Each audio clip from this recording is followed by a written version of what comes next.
With HIV now being thought of as a chronic illness, many kids think, it's okay, I'll just take meds, no big deal. But people are still dying from AIDS.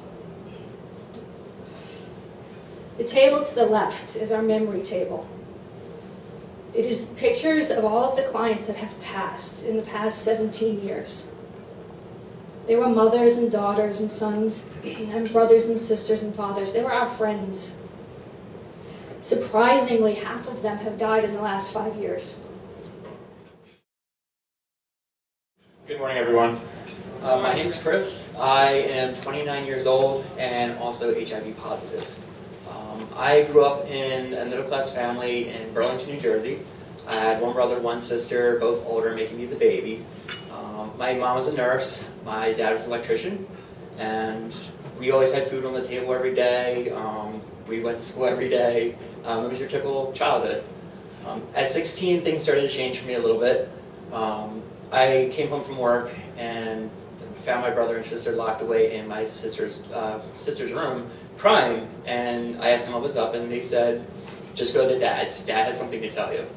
So I freaked out. I thought maybe something tragic had happened to my mom, or just something.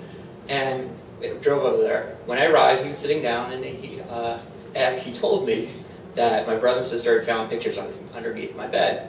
So he asked me, "Are you gay?" And I had no reason to hide it at this point, so I said yes. My dad was very supportive, but he told me that we were going to have to tell my mom. Now that I knew wasn't going to go over very well because my mom was raised Catholic and just her views haven't changed over the years. And so I told her, and she had 3 things to say. She said, "You're a faggot, you're going to get HIV and die someday, and that you are going to live alone because nobody likes gay people." So these are very hurtful things to hear from my own mom. But I continued on in my life, and I graduated high school, top 10 in my class. I went to Drexel University, completed 2 years. I had to leave for financial reasons, but I'm so proud of that anyway.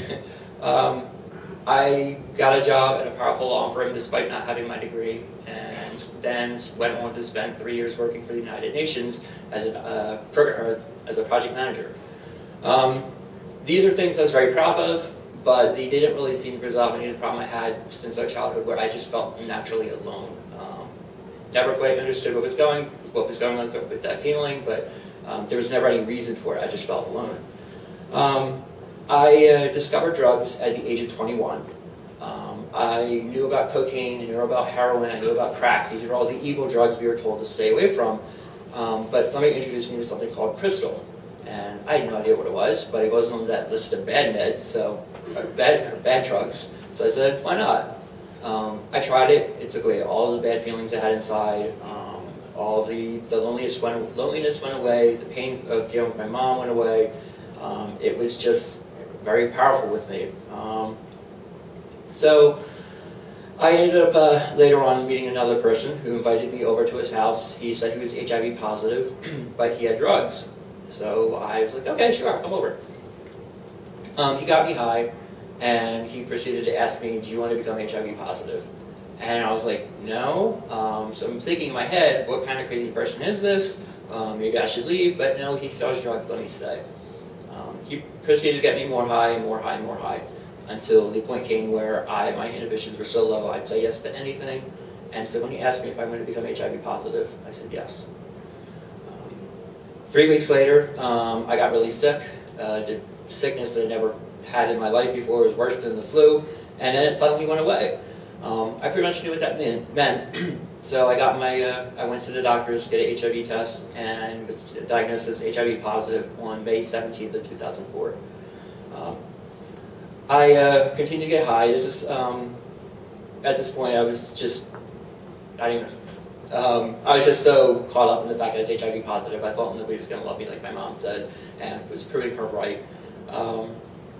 So I continued to get more high, and I ended up coming home one day, and my mom saw that something was wrong with me, and I was in tears from what I've been doing. I just couldn't keep up with it anymore. And she asked me, "What's wrong?" And I told her that I was HIV positive, and that I was an IV drug user. That didn't go over very well either. But at this point, she was more concerned with me than judging me. So she told me we need to get you to the doctor and get this taken care of and proceed from here. So I went to see my doctor.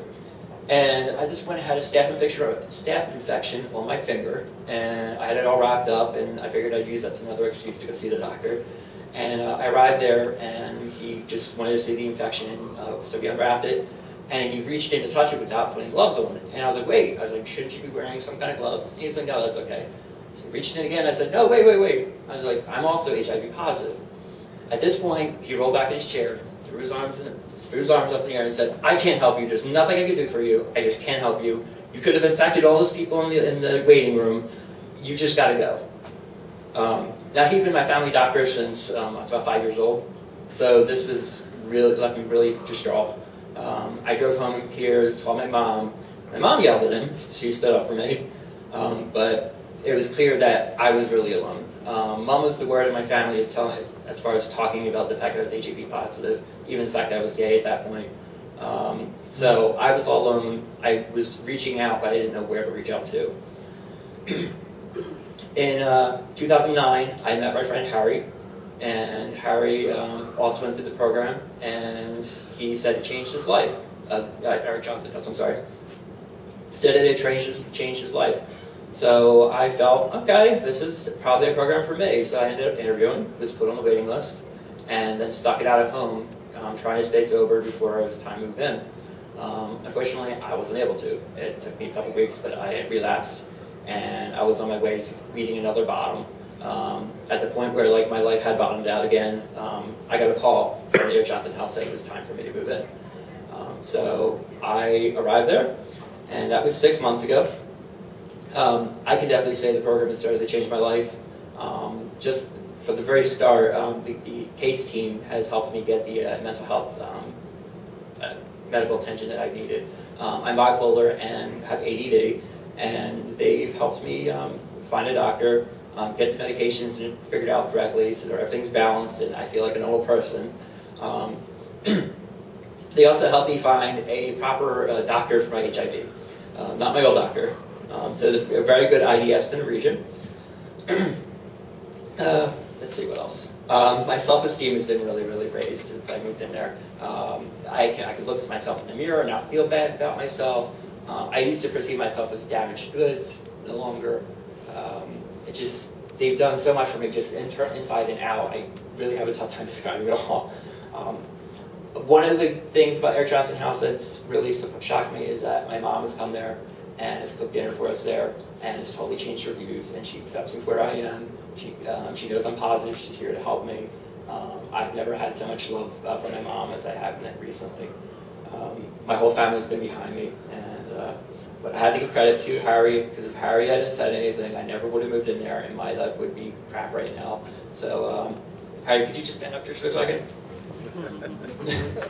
So I'm moving on. I'm just going to continue living at the house, and when the time comes and I feel that I'm ready on the inside, I'll get an apartment of my own. But I'm not rushing this, and Eric Johnson House lets me move at the pace I need for me to feel comfortable to not fall back into drugs.